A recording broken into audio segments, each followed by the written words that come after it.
Hi, I'm Dagmar Timmer. Thanks for joining me for Metro Vancouver Close-Up, your look at local leadership and sustainability. Today, Aboriginal Day celebrations, trees in Maple Ridge, and rainfall on residential lots. The 20th anniversary of National Aboriginal Day in Canada was on June 21st. That's also the date of the summer solstice, which has long been a source of celebration for Indigenous peoples. Many events took place indoors and out across the Metro Vancouver region. Good afternoon. I welcome you all here for the first ever Aboriginal Day in Burnaby, BC. My name is Spirit Lone Child, and I would like to speak on behalf of our nation.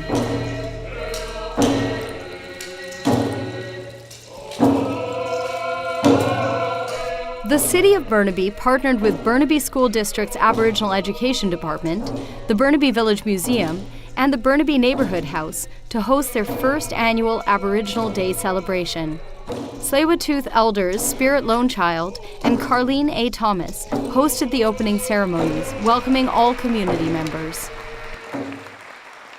Our children are our next us, and we are here in pride and honor to teach them the culture that we have and that will live on forever. Here in Burnaby, it's a shared territory among Coast Salish First Nations, the Squamish, Musqueam, and Tsleil-Waututh. Tsleil-Waututh means people of the inlet. I come here knowing that my ancestors have traveled this land for many, many, many generations. I will share a song with you, and it will be like a prayer for us. It's for anyone to attend, and it's to understand more about who are the Aboriginal people that live here in Burnaby and who are the various nations represented in this territory. And also have artists from those First Nations to come and perform and express our diverse identities and celebrating this day. The entertainment for the evening was a powerful performance by the multi-generational Musqueam Wolf Pack.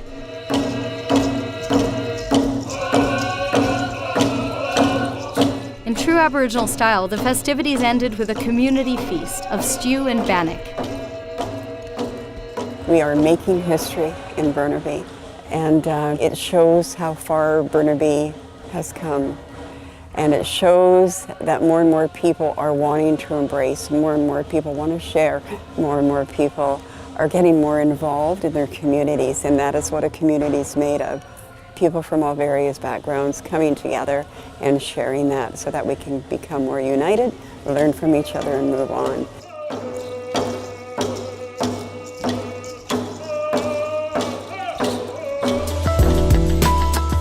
Trees in urban areas provide many of the ecological services that align with the livability goals set by Metro Vancouver members.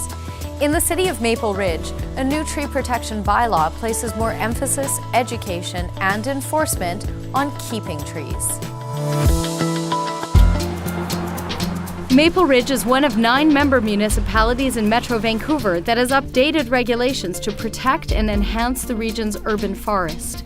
We certainly have a lot of tree canopy here in Maple Ridge, but as we develop into some of the rural areas in the natural surroundings, we want to be able to preserve that tree canopy. The aim is to maintain the city's overall tree canopy coverage of about 55%. Within the developable portions of sites, we're actually aiming at a 30% tree canopy retention and or replacement. And above and beyond that, we've got approximately 20-25% of our municipality where the trees would be preserved through other protection measures. Tree and hedge cutting are still allowed, but now there are size limits, permit requirements, fees, and different standards for rural and urban properties. Previously, only specific conservation areas were protected.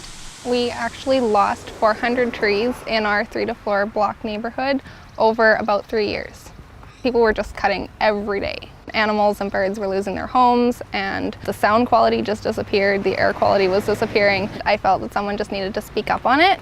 It was very important for council to get to a bylaw that well balanced both sides of our community, our urban area and our rural area.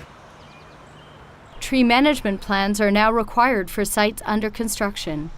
We are looking at the proper management of trees during construction processes and after the construction. And there's a very strong emphasis as far as replanting and protection of trees on site. Now there's a much higher level of awareness.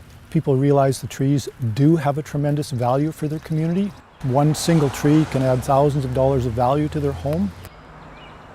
As we continue to grow as a city, as a region, as a province, people are starting to become more aware of the numerous benefits and services that trees are providing us with on a daily basis, and to manage for these things, not just for our generation, but for future generations. That's a great thing as far as I'm concerned.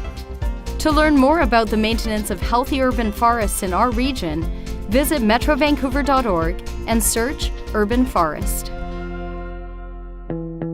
From across the region, municipal staff regularly gather to exchange ideas on how best to manage rainwater in Metro Vancouver's urban watersheds. One recent focus is on designing residential lots to absorb water rather than pipe it away. It promises to be an easy environmental win created by local government, business, and citizens. Soil in lawns can act like a sponge and soak up a lot of rainwater and hold it there.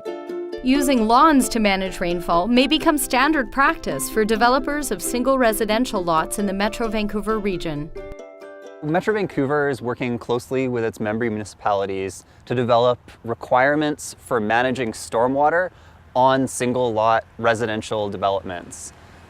So that would include a single detached house or a duplex or a triplex that's being built pretty much anywhere in the region.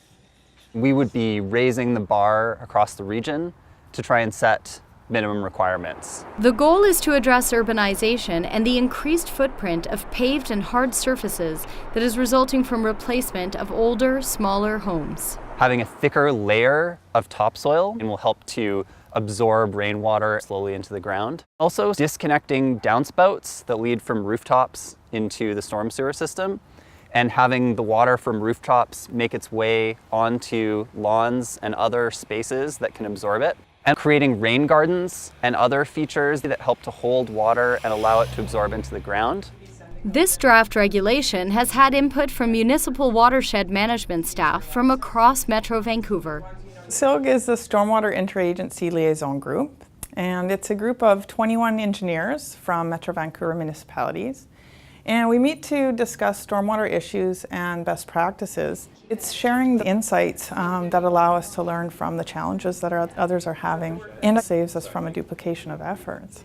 Adaptation and adaptive management. Today, a new ecosystem adaptation model is being shared. In urban areas, it's often implemented through green or blue infrastructure, so green roofs, bioswales, rain garden. It is hugely beneficial to be able to work with this committee that knows each other, that knows the subject matter, so we can try to have some consistency, not just for municipalities to bring these sorts of changes forward, but also for industry to see some relationship between what's going on across different boundaries.